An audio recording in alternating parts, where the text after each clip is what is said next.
This channel does not promote any violent, harmful, or illegal activities. All content provided by this channel is meant for an educational purpose only. আজ অথবা আগামীকাল কি উঠে যাবে ডাক্তারদের কর্মবিরতি? জুনিয়র ডাক্তাররা জিবি মিটিং করে সিদ্ধান্ত নেবেন। রাজ্য প্রতিশ্রুতি পূরণ করলে ডাক্তাররা কাজে ফিরবেন।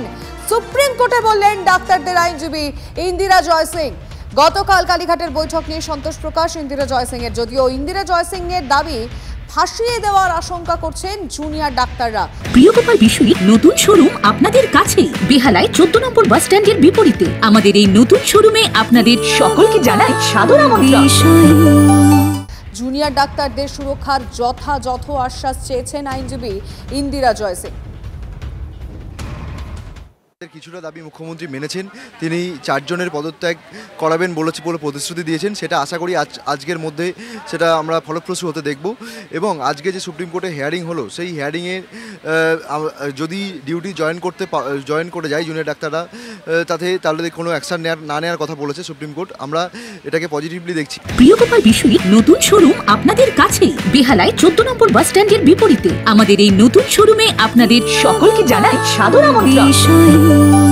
আমাদের মেন উদ্দেশ্যই এটা যে এই থ্রেড কালচার জিনিসটা যেটা আছে বা অন্যান্য কলেজে এরকম লোকজন জড়িত আছে তাদেরকে খুঁজে বার করা, এবং খুঁজে বার করে তাদেরকে অ্যাটলিস্ট মানে এই গোটা সিন্ডিকেট জিনিসগুলো যেন মেডিকেল কলেজের মধ্যে না থাকে এবং সবাই সুষ্ঠুভাবে নিজেদের কাজকর্ম করতে পারে, সেটাই আমাদের মেন উদ্দেশ্য এই গোটা প্রোটেস্টের মধ্যে। যে সিকিউরিটির ব্যাপারটা কলেজে ওরা বলছে আমরা অনেক স্টেপ নিয়েছি, কিন্তু স্টেপ নেওয়ার ইমপ্লিমেন্ট করার মধ্যে তো একটা পার্থক্য থাকে। আমাদের কলেজে যতক্ষণ না এটা চালু হচ্ছে, তাই ডাক্তাররা এখনও অবধি কনফিডেন্স পাচ্ছে না যে তারা সেফলি ডিউটিটা করতে পারবে। তাই এটা যত তাড়াতাড়ি করা হয়, সুপ্রিম কোর্ট যত তাড়াতাড়ি এই জিনিসটাকে এগিয়ে নিয়ে যায়।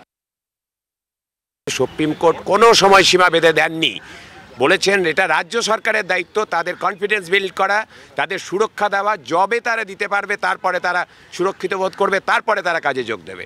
সুতরাং জুনিয়র ডাক্তারদের কাছে এইরকম হচ্ছে যে কবে কাজে যোগ দেবে, এইটা হচ্ছে যে সুপ্রিম কোর্ট আজকে পরিষ্কার করে দিয়েছে।